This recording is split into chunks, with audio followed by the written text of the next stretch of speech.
everyone, and welcome to Fantomica. Today we are making a stamp. Old wax seal stamp that they used to use, kings, nobility of various kinds, church, of course. This is, these are actually, his will be different, but these are red ones. You just light the wick and you pour a little down in this little mold, and then you stamp it, and you've got your initial or your signet on it. So, what my friend doesn't know is that I got him a very special ink because he likes dark blue. And, of course, I'm going to be using my favorite J. Diction resin for this. So, I thought I would just take you through a pour. And, of course, this might not be the only thing he's getting, but we aren't going to tell him that, are we, ladies and gentlemen? So, to do this, of course, I've got a rather large cup, I've got a rather small cup, and since I'm going to do a slight variation, I've got that cup right there.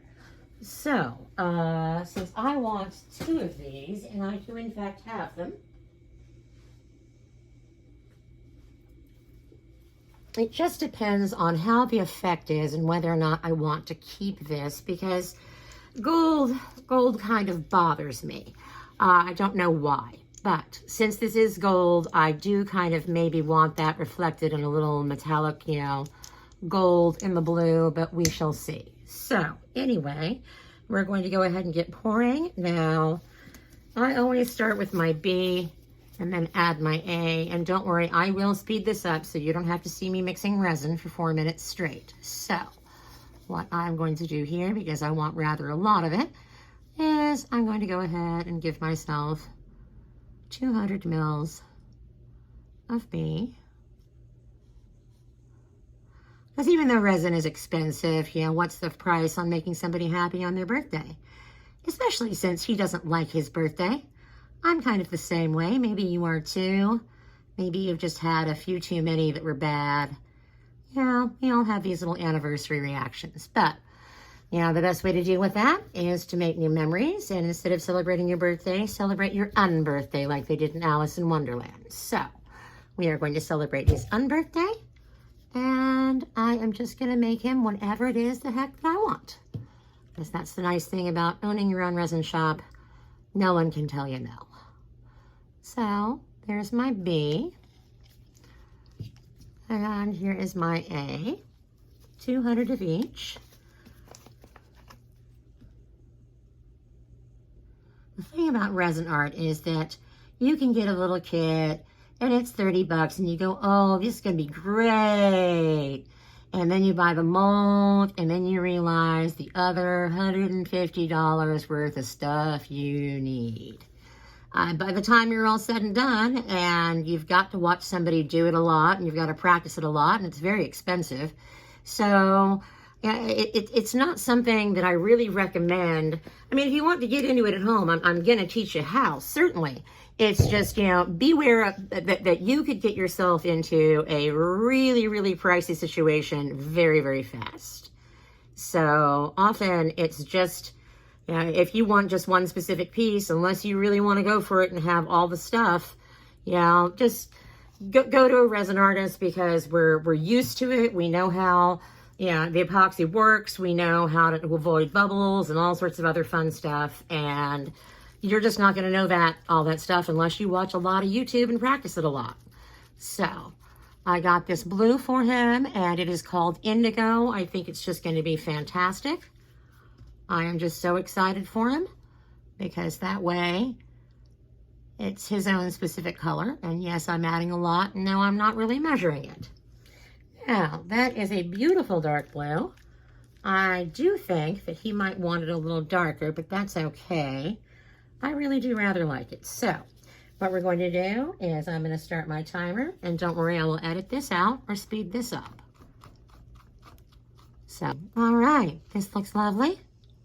You can tell from the stick what color it's going to be. I think that's a beautiful indigo. I think he's going to be very, very happy with this indeed. So, using that, you always use your old cups as kind of your bone pile. And now I want to see what effect this is, because I don't know if I'm going to use gold or not, but I am going to try one of them gold. So I'm just filling that up. That's got to be plenty for one of those. And I'm shaking up my gold. Whenever you're using any kind of alcohol inks, especially metallics, you want to make sure that you shake them and shake them and shake them, because they are going to fall right to the bottom of your jar, and that is just not something you want. And this is called rich gold. And of course, I need to cut the head of this off. Pardon me, ladies and gentlemen. Okay. Very good.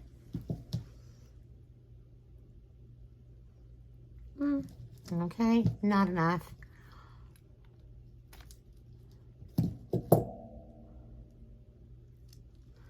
All right, I just think this is going to add a really good effect. So I'll have my stick.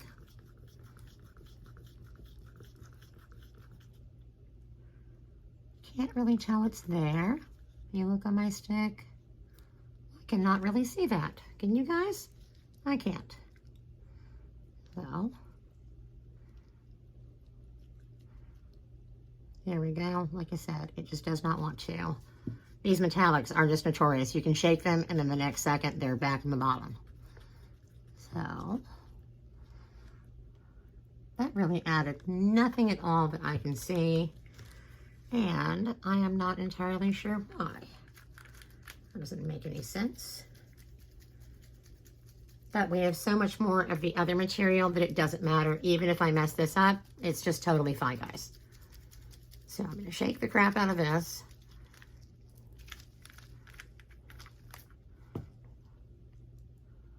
Okay, now I'm getting metallic. See? See what I mean?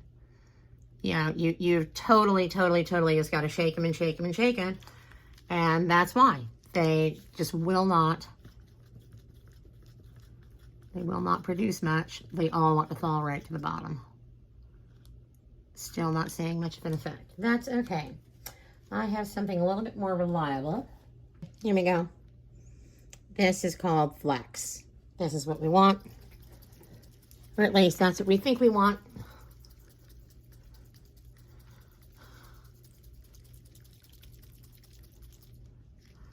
Because obviously that other gold, and it's not going to interfere at all if I add flax now. But you see that? And it may just be the product line that may be old, but flax has a nice kind of goldish turn to it. That's exactly what I wanted.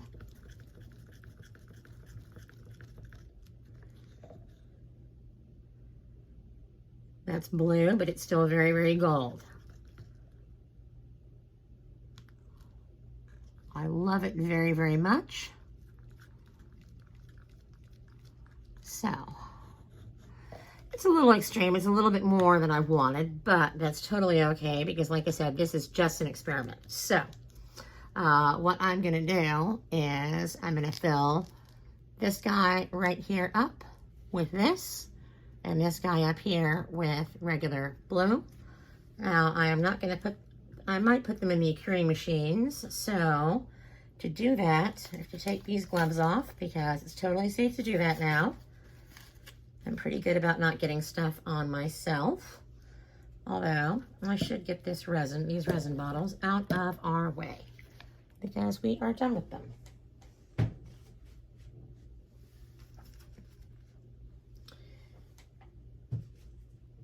Resin is the devil. It will get everywhere. Oh my Lord, you have to be so careful with this stuff. So, now, let's see if we can change our angle so that you can see my crazy Chinese curing machine. Okay, so there is the machine. Now, one of these guys and one of these guys.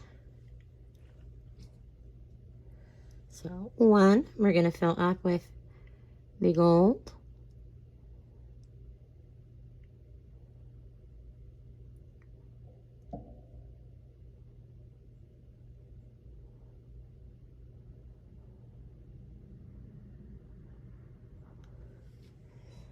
Now, like I said, this is go ahead and try this at home, but